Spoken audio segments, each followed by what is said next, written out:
جنت البقیع، جس کو حدیث میں البقیع الغرقد کہا گیا. غرقد ایک درخت ہے، تو اس زمانے میں وہاں وہ اس میدان میں یہ درخت بہت اگے ہوئے تھے، اور بقیع اس جگہ کا نام ہے، اس لیے اس کو حدیث میں البقیع الغرقد کہا ہے. ہم احترام اور ادب کی وجہ سے اس کو جنت البقیع کہہ دیتے ہیں. اس میں صحابہ کرام کو دفنایا جانے لگا، اور بے شمار صحابہ اس میں دفنائے گئے. کہا جاتا ہے تقریباً کوئی 9 یا 10 ہزار صحابہ کرام وہاں مدفون ہیں. حدیثوں میں آتا ہے کہ صحابہ بتاتے ہیں کہ ہم جب اس قبرستان میں جاتے تھے تو وہ ایک نشیبی جگہ تھی، یعنی عام جو زمین تھی اس کی بنسبت وہ جگہ نیچے تھی، تو ہم اس پہ نیچے اتر کے جاتے تھے.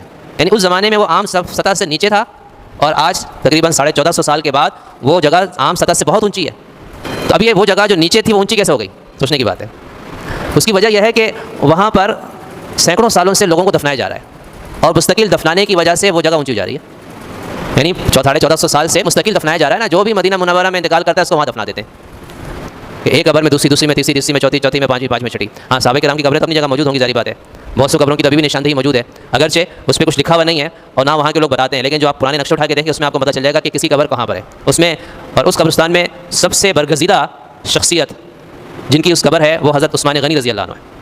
ظاہر بات ہے خلفائے راشدین میں باقی 2 حضرات تو آپ صلی اللہ علیہ وسلم کے پہلو میں دفن ہے نا، صدیق اکبر عمر فاروق رضی اللہ عنہ، اور حضرت عثمان غنی رضی اللہ عنہ دفن. آپ صلی اللہ علیہ وسلم کی تمام ازواج سوائے 2 کے، حضرت میمونہ اور حضرت خدیجہ، ان کے علاوہ باقی جو 9 آپ صلی اللہ علیہ وسلم کی بیویاں ہیں وہ یہیں پر مدفون ہیں. آپ صلی اللہ علیہ وسلم کی تمام صاحبزادیاں اور تمام صاحبزادے یہی مدفون ہیں. اتنی زیادہ مقدس جگہ ہے یہ. اس لیے کہا جاتا ہے کہ دنیا کا سب سے مقدس قبرستان یہ ہے، جنت البقیع ہے. تو اس سے معلوم ہوتا ہے کہ وہاں دفنایا جا رہا ہے، اس وجہ سے وہ اتنی اونچی ہو گئی جگہ. تو وہاں پر یہ دستور ہے کہ چند سالوں کے بعد جب وہ قبر کے اندر جو میت کو دفنایا گیا ہوتا ہے وہ بالکل گل کے ختم ہو جاتی ہے، صرف ہڈیاں رہ جاتی ہیں. ہڈیاں گلنے میں تو بہت زمانہ چاہیے. تو اس کے بعد پھر وہاں دوسرے آدمی کو دفنا دیا جاتا ہے.